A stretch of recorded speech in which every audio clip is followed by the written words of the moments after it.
Yeah. So in future, you'll be able to do graphics like the graphic that we're looking at now with the declining rates in different countries. Yeah. This is showing whole populations. You can look at correlations between fertility rates and the number of vaccines on a whole country basis. But the difference is in the Czech Republic, you've got that down to in the Czech data. You've got that down to the individual pregnant woman. Yeah, and in the Czech data, we had from FOIA many more informations that we could take, like this graph we're looking at.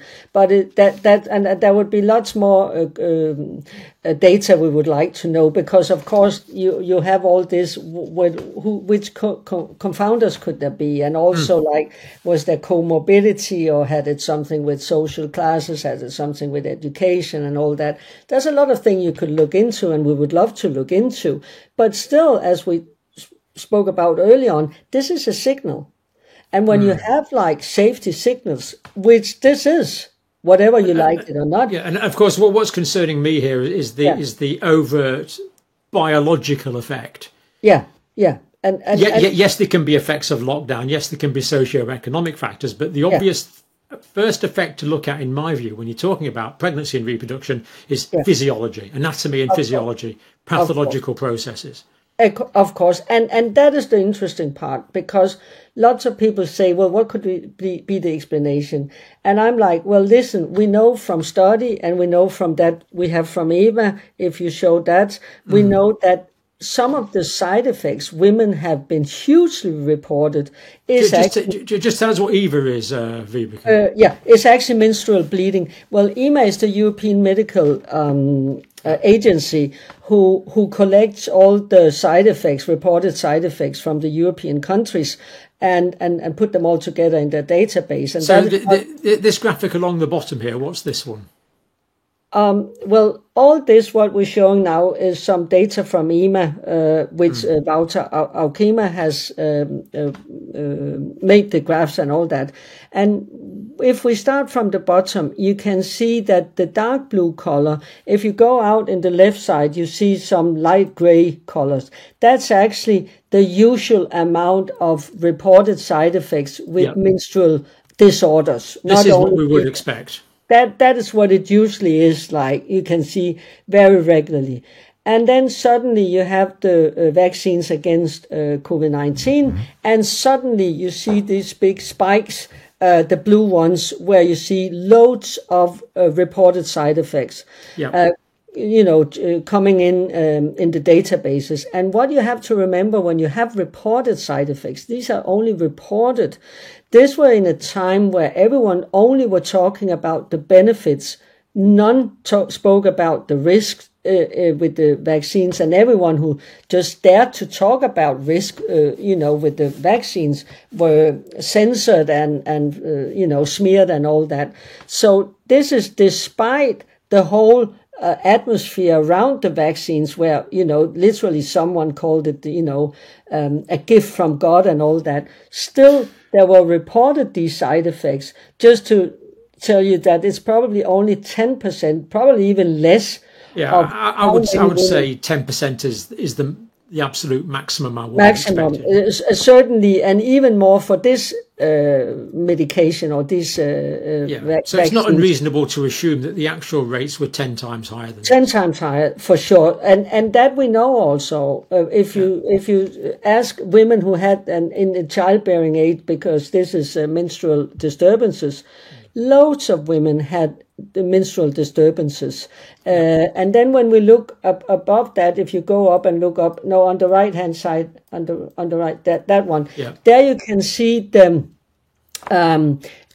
big round ones is the ones with the most biggest numbers, and you can see that from the numbers also. So 38. So we've got menstrual irregularity, menstrual bleeding, menstrual disorders, menstrual bleeding. Exactly, and most of them had the heavy menstrual bleeding or the menstrual disorder or the what's it called, menstrual irregularity and so on. Or menstrual delayed.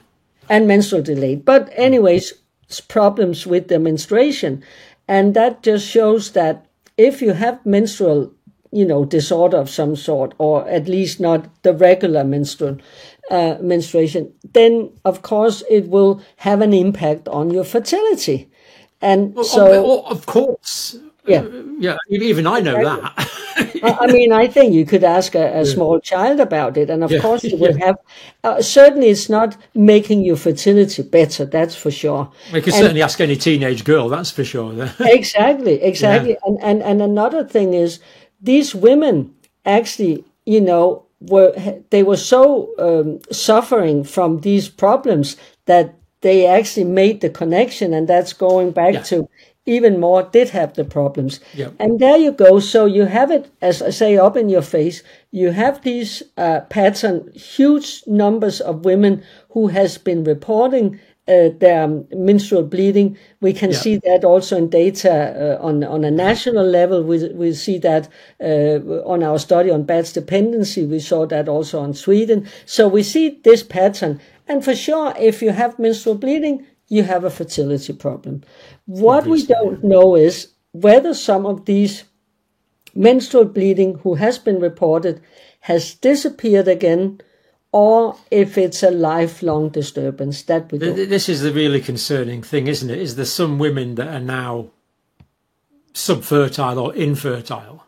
Exactly. For the rest of their lives as a result of this. Could be. We don't know that yet.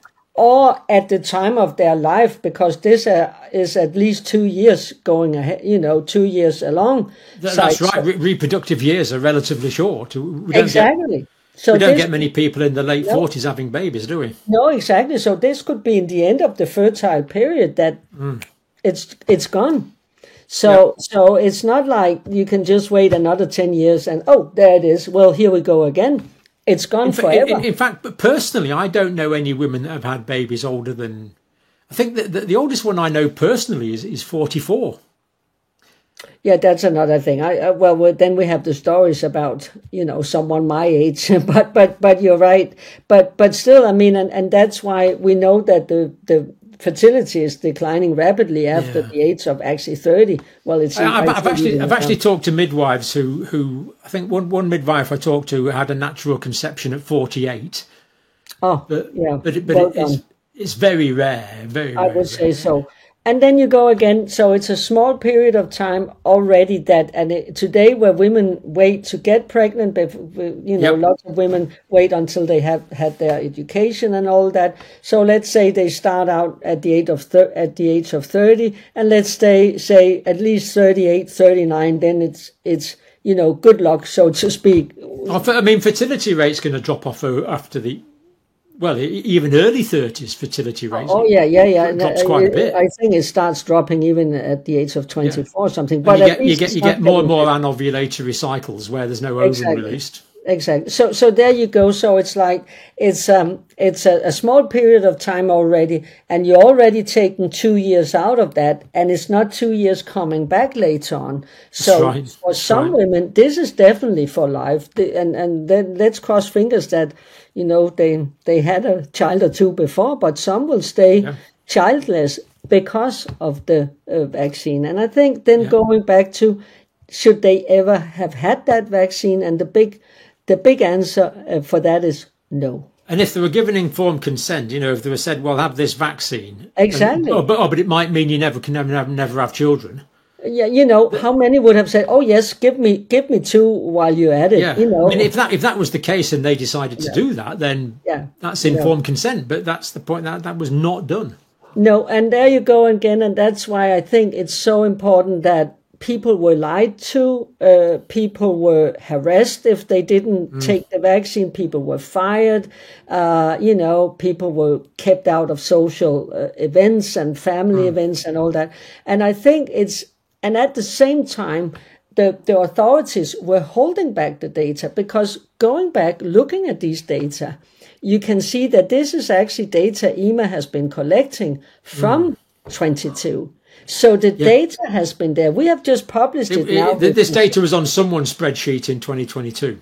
That's the thing. That's the thing. So someone has been sitting there watching these data, going ahead, and none did anything. And at the minute they saw this, like the same I have with myocarditis, that the minute that they saw that there was some kind of connection, women should have been informed. Women should have, when they started the rollout and all that. So at least when they had the menstrual bleedings and disturbances, women should have been told, had follow-ups and all that. But instead it has been silencing. We're not going to talk about that. We're not going to write about that.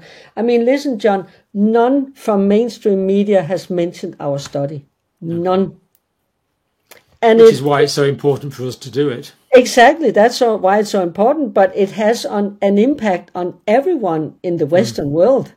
And it's like none. And there you go back to the censorship and someone lying and pretending that it's not happening, which is, as for me as a citizen, a concerned citizen, so to speak, I think it's so upsetting and a disgrace for democracy and a disgrace for science. If this causal connection is true, I mean, and this data applies to all Western countries, we could be talking about millions of children here that don't exist. Exactly.